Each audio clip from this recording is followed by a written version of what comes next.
नमस्कार विद्यार्थी मित्रांनो, मैत्रेमध्ये आपलं स्वागत आहे। मी डॉक्टर आशिष जेतपाळ। हा व्हिडिओ NCERT बॅचच्या अनाउन्समेंट रिगार्डिंग आहे। NCERT बॅच जे अंडर ग्रॅज्युएशनला आहेत, 12वी झालेली आहे, पहिल्या वर्षाला दुसऱ्या वर्षाला आहेत किंवा जस्ट UPSC किंवा MPSC ची प्रिपरेशन स्टार्ट करतायत अशा विद्यार्थ्यांसाठी स्पेसिफिकली डिझाइन केलेली परीक्षेची गरज आणि या विद्यार्थ्यांचा शैक्षणिक पार्श्वभूमी या दोन्ही गोष्टींचा विचार करून डिझाइन केलेली अशी ही युनिक बॅच आहे। आपण त्याला मैत्रेच्या एका फ्लॅगशिप इनिशिएटिव्हच्या अंतर्गत बघतो। ही बॅच 21 जुलैपासून स्टार्ट होत आहे।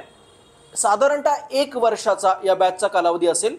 21 जुलै 2025 ते पुढच्या जुलैपर्यंत ही बॅच रन होईल। या बॅचचे फीचर्स काय असतील याच्याबद्दल या व्हिडिओमध्ये आपण थोडी चर्चा करणार आहोत। जसं मी तुम्हाला सांगितलं, 21 जुलैला बॅच स्टार्ट होणार आहे। विद्यार्थी पहिला आठवडा, एक आठवडा डेमो लेक्चर्स अटेंड करू शकतात। त्याच्यानंतर सुद्धा तुम्ही डिसाइड करू शकता की ही बॅच तुम्हाला जॉईन करायची आहे का और ही बॅच तुम्हाला बेनिफिशियल असेल का। बॅचचं मीडियम मराठी आणि इंग्लिश असं बायलिंग्युअल असेल। सो तुम्ही इंग्लिश मीडियम किंवा मराठी मीडियम दोन्ही मीडियमचे असाल तरी सुद्धा ही बॅच तुम्हाला बेनिफिशियल असेल। बॅचचं मोड जो आहे तो ऑफलाईन प्लस ऑनलाईन असेल। ऑफलाईन आपलं मैत्रेचं जे ऑफिस आहे, क्लासरूम आहे टिळक रोडला, तिथं ऑफलाईनमध्ये लेक्चर्स होतील। ॲट द सेम टाइम जर तुम्ही पुण्याच्या बाहेर असाल तर ऑनलाईनमध्ये लाईव्ह प्लस रेकॉर्डेड अशा दोन्ही फॉर्मॅटमध्ये तुम्ही लेक्चर अटेंड करू शकता। मैत्रेच्या ॲपवरती ऑफलाईन जे लेक्चर सुरू असेल तेच लाईव्ह सुरू असणार आहे। तर तो जो इंटरॅक्टिव्ह अप्रोच आहे ऑफलाईनमध्ये दिसणारा तोच ऑनलाईनमध्ये सुद्धा तुम्हाला दिसेल। सो जरी तुम्ही महाराष्ट्रात कुठेही असाल तरी सुद्धा ही बॅच निश्चितपणे त्याच प्रकारे जसं ऑफलाईनमध्ये होते त्या प्रकारे करू शकता। का बरं ही बॅच तुम्ही जॉईन करायला पाहिजे, स्पेशली जे अंडर ग्रॅज्युएट आहेत त्यांच्या कंटेक्स्टमध्ये? सो लक्षात घ्या, इंग्लिशमध्ये एक वाक्य आहे, well begun is half done. चांगली सुरुवात ही एक प्रकारे शर्यत अर्धी जिंकलेली आहे अशा प्रकारची म्हण आहे। सो आमच्याकडे जे विद्यार्थी येतात मोस्टली, समजा एक कुठेतरी क्लास केलेला आहे, पहिला UPSCचा अटेम्प्ट दिला आहे, दुसरा अटेम्प्ट दिलेला आहे आणि नंतर जे सुरू होतं प्रिपरेशनमध्ये ते असतं क्रायसिस मॅनेजमेंट। अशा विद्यार्थ्यांवरती काम निश्चित करता येतं, रिझल्ट पण आणता येतो, पण त्यामध्ये खूप मोठ्या प्रमाणात मॉडिफिकेशन जे एक्सपेक्टेड असतात किंवा मोल्डिंग जे अपेक्षित असतं ते जे सुरुवातीच्या स्टेजला होतं डीलर्न करण्याची प्रोसेस ती त्यांच्याकडून खूप अवघड होऊन जाते।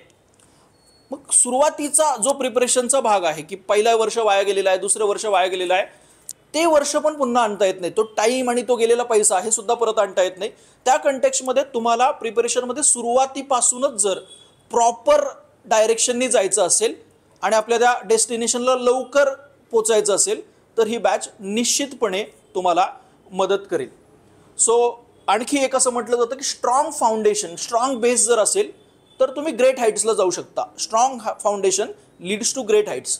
सो जर तुम्हाला उंच भरारी घ्यायची आहे, उंच उडी मारायची आहे, त्या उंच अशा स्वप्नांपर्यंत तुम्हाला पोचायचं आहे, त्यासाठी सुद्धा एक चांगला पाया मजबूत असलेली गोष्ट तुम्हाला तिथपर्यंत पोहोचू शकते। सो त्या कंटेक्स्टमध्ये ही बॅच महत्त्वाची ठरेल। लक्षात घ्या, नंतरच्या स्टेजेसमध्ये काय होतं की मुलं ज्यांनी प्रिलिम दिलेली आहे आणि त्या प्रिलिमच्या सर्कलमध्ये अडकलेली आहेत किंवा कुठेतरी UPSCच्या किंवा MPSCच्या सायकलमध्ये अडकलेले आहेत, या मुलांचा मेजर प्रॉब्लेम काय असतो तर तो स्ट्रॉंग फाउंडेशन प्रॉपरली नसतो। प्रिपरेशनच्या ज्या पायऱ्या चढायला पाहिजेत त्या टप्प्याटप्प्याने चढलेल्या नसतात आणि त्यानंतर काय होतं, मग कुठेतरी आपटलं जातं।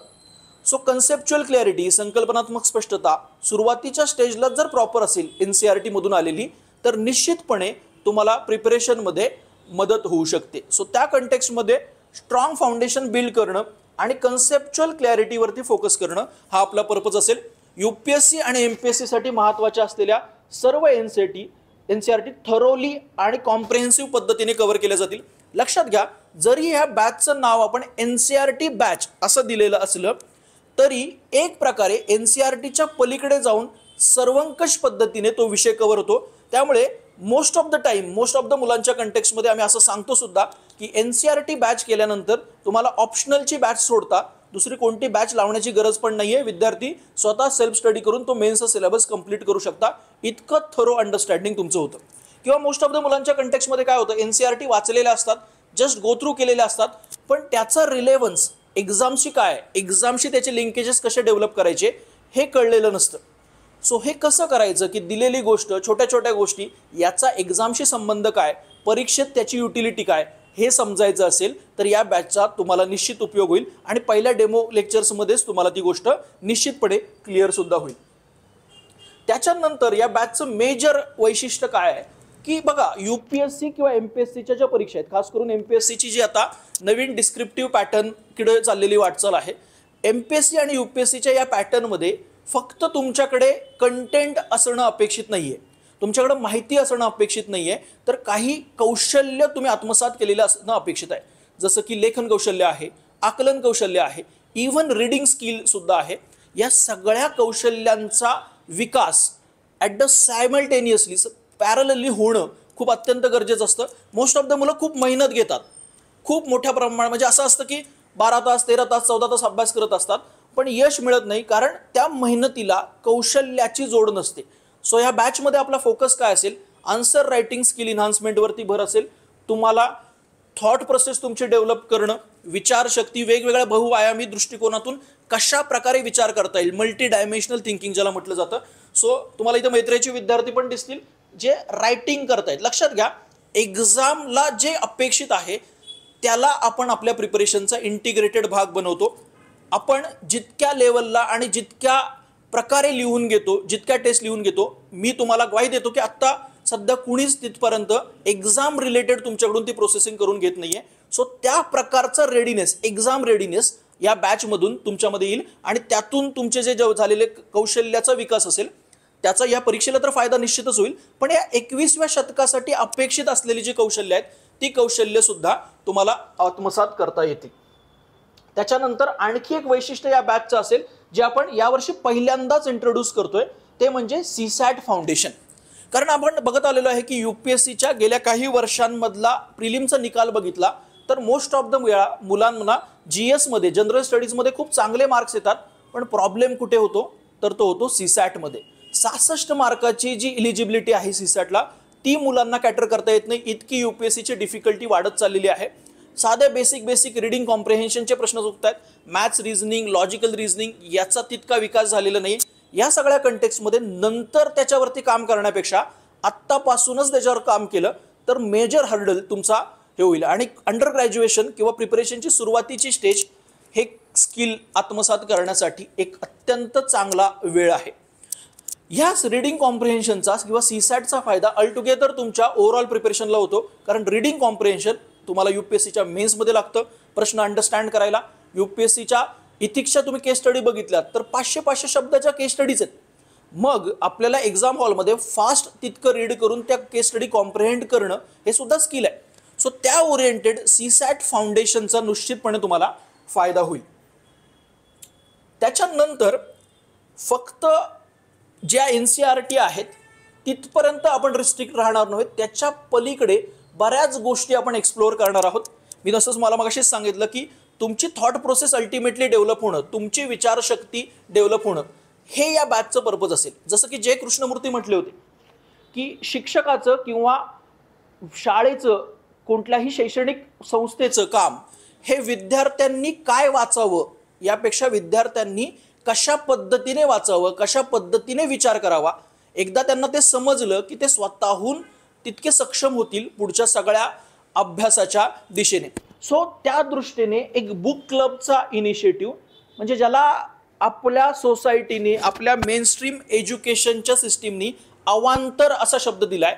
ॲक्च्युली ज्या गोष्टी आपल्या अभ्यासक्रमामध्ये समांतरपणे चाललेल्या असायला पाहिजेत, इतक्या महत्त्वाच्या असलेल्या पुस्तकाच्या जगाची तोंड ओळख आपण ह्या NCERT बॅचच्या विद्यार्थ्यांना करून देणार आहोत. म्हणजे युवल नोआ हरारी सारखा सध्याचा कंटेम्पररी खूप मोठा नाव असलेलं आणि ज्याला संपूर्ण जग ऐकतंय असा व्यक्ती विद्यार्थ्यांपर्यंत पोहोचवणं. बुक क्लबची आयडिया काय असेल बरं, आपण वेगवेगळे पुस्तकं विद्यार्थ्यांना इंट्रोड्यूस करणार आहोत, ज्याच्यावरती मैत्रीचे फॅकल्टी तुम्हाला डिस्कस करून सांगतील की पुस्तकं कशा पद्धतीने पुस्तकांकडे बघायला पाहिजे, त्याच्या related discussion. At the same time विद्यार्थ्यांना आपण काही होमवर्क किंवा टास्क म्हणून पुस्तकं सांगणार आहोत जे त्यांना इथे येऊन प्रेझेंट करणं अपेक्षित आहे. सो विद्यार्थ्यांनी फक्त पॅसिव्हली शिकणं इथे अपेक्षित नसून प्रोॲक्टिव्ह लर्निंगवरती भर असेल, ज्याचा एक भाग बुक क्लब हा असेल. सो तो एक इंटरेस्टिंग असेल की जो exploring the book of world, तुम्हाला पुस्तकाच्या जगाची ओळख होईल. वीकली बुक डिस्कशन असतील जे अल्टिमेटली तुमच्या आन्सर्सला इनरिच तर करतील, पण ॲट द सेम टाइम तुमची थॉट प्रोसेस, तुमची विचाराची बैठक सक्षम होण्यास मदत होईल. त्यानंतरचा एक महत्त्वाचा इनिशिएटिव्ह तो म्हणजे मैत्रेयचा मूवी क्लब. NCERT बॅचच्या विद्यार्थ्यांना आपण रेग्युलर किंवा पिरियडिक इंटरव्हलमध्ये काही अशा चित्रपटांची सुद्धा ओळख करून देणार आहोत, त्याच्या स्क्रीनिंग करणार आहोत, ज्याचा आपल्या अभ्यासक्रमाशी संबंध तर आहेच, पण भारतीय समाज किंवा आपल्या आजूबाजूचा भोवताल, नोईंग आवर सोसायटी, या कंटेक्स्टमध्ये ते खूप महत्त्वाचं आहे. समाजाचा आणि संस्कृतीचा संबंध त्या चित्रपटातून समजून घेणं हा सुद्धा या मूवी क्लबचा हे असेल. सो अभ्यास ही एक जी आपण असं म्हणतो की UPSC MPSCचा प्रिपरेशन करायचं आहे, तर एक रटाळवाणी बोरिंग प्रोसेस, त्याच्या पलीकडे जाऊन अभ्यास मनोरंजन होईल, दुसऱ्या मनोरंजनाची गरज पडणार नाही, अशा पद्धतीने या बॅचची रचना केलेली आहे. त्याच्यानंतर फक्त क्लासरूम किंवा ऑनलाईन लेक्चर याच्या पलीकडे जाऊन काही फील्ड व्हिजिट ऑर्गनाईज केल्या जातील, ज्याच्यातून पुन्हा एकदा प्रशासनाची थेट ओळख, ॲट द सेम टाइम समाजातील काही महत्त्वाच्या प्रश्नांकडे कशा पद्धतीने बघायला पाहिजे आणि YIS या प्रश्नाचं उत्तर अधिक सजगपणे आणि की बुकिश पद्धतीने देणं, यासाठी विद्यार्थी प्रिपेअर होतील. सो आपण काही फील्ड व्हिजिट याच्या आधी विद्यार्थ्यांच्या ऑर्गनाईज सुद्धा केलेल्या आहेत, जसं की आपण हिवरे बाजारला विद्यार्थ्यांना घेऊन गेलो होतो. पोपटराव पवार यांचा अनुभव आपण विद्यार्थ्यांना ऐकवला होता. एक्सपिरियन्शियल लर्निंग ज्याला आपण म्हटलं जातं, जे भारतीय शिक्षण प्रणालीमध्ये, भारताच्या पारंपरिक शिक्षण प्रणालीच्या बैठकीमध्ये महत्त्वाचं असलेलं एक्सपिरियन्शियल लर्निंग याच्यातून निश्चितपणे मिळतं. त्यानंतर अण्णा हजारेंच्या राळेगण सिद्धीला सुद्धा विद्यार्थ्यांनी भेट दिली होती. सो एक प्रकारे एक्सपिरियन्शियल लर्निंग सोबत थोड्या मोठ्यांचा आशीर्वाद घेऊन ती वाटचाल करणं हे सुद्धा त्याच्यामध्ये अपेक्षित आहे. यासोबत आपण क्लासमध्ये सुद्धा अनेक अधिकाऱ्यांचे सेशन्स ऑर्गनाईज करतो, जे आपण म्हणू की फक्त बाह्य मोटिवेशन किंवा आमचा स्ट्रगल कसा होता, आम्ही अभ्यास कसा केला आणि कुठल्या अवघड परिस्थितीतून अभ्यास केला, यासारख्या तात्काळ आल्हाददायक वाटणाऱ्या मोटिवेशनल स्पीचपेक्षा तुमच्या पुन्हा एकदा प्रशासनाला समजणं, का प्रशासनात जाणं गरजेचं आहे हे समजणं, याच्या दृष्टीने महत्त्वाच्या असलेल्या जे अधिकारी आहेत त्यांना बोलवून आपण काय करतो, विद्यार्थ्यांना मार्गदर्शन करतो. त्यानंतर महत्त्वाची गोष्ट म्हणजे लेक्चर्स हा एक इंटिग्रल आस्पेक्ट असेल. सोमवार ते शुक्रवार तुमचे लेक्चर्स असतील, at the same time weekly रविवारी टेस्ट असेल. मी मगाशी म्हटल्याप्रमाणे आपण मैत्रेमध्ये जितक्या प्रमाणात MCQ टेस्ट सॉल्व्ह करून घेतो, जितक्या प्रमाणात रिटर्न टेस्ट लिहून घेतो, तितकं एक्सटेन्सिव्हली आणि त्या इंटिग्रिटीने काम दुसरीकडे कुठे होत नाही असं आम्ही ठामपणे म्हणतो. सो त्या वीकली टेस्ट ह्या कंपल्सरी असतील विद्यार्थ्यांना. जर त्या सॉल्व्ह झाल्या नाहीत तर त्यांच्या पालकांना थेटपणे ते कळवलं जाईल. सो वीकली टेस्ट ह्या इंटिग्रल पार्ट असेल. जे आपण करतोय त्याची अल्टिमेट युटिलिटी पॅरलली तुम्ही जर ते लिहित नसाल तर त्याचा काही फायदा नाही आहे. वीकली टेस्टमध्ये सुरुवातीला विद्यार्थ्यांच्या ह्याच्यावरती पुढचे म्हणजे बॅच सुरू झाल्यानंतर 6-7 महिने आपण रिटर्न फॉर्मॅटवरती हे करणार आहोत, फोकस करणार आहोत, ज्याच्यामध्ये तुमच्या NCERT आधारित टेस्ट असतील, जसं की 9वीच्या इकॉनॉमीच्या वरती पहिल्या चॅप्टर, दुसऱ्या चॅप्टरवरती टेस्ट असेल. ॲट द सेम टाइम या बॅचमध्ये एसेची जी आपली मैत्रीची बॅच आहे ती बॅच सुद्धा आपण विद्यार्थ्यांना प्रोव्हाइड करतो. सो निबंध हा जो 250 मार्काचा पेपर आहे तो सुद्धा या बॅच सोबत प्रिपेअर होतो. सो एक्सटेन्सिव्ह आन्सर रायटिंग असेल. या कंटेक्स्टमध्ये तुम्हाला लक्षात आलं असेल की एक कॉम्प्रिहेन्सिव्ह असं हे पॅकेज आहे. त्यामुळे जस्ट NCERT 1 महिने 2 महिने करणं, त्याच्या पलीकडे जाऊन एक्सटेन्सिव्ह एक चांगला भक्कम पाया बनवणं आणि स्पर्धा परीक्षेतील पुढचा आपला मार्ग सुकर करणं, या दृष्टीने ही बॅच महत्त्वाची आहे. निश्चितपणे याचे डेमो लेक्चर्स अटेंड करून तुम्ही त्याच्या क्वालिटीची आणि काय नक्की या बॅचमधून होणार आहे याची माहिती करून घेऊ शकता.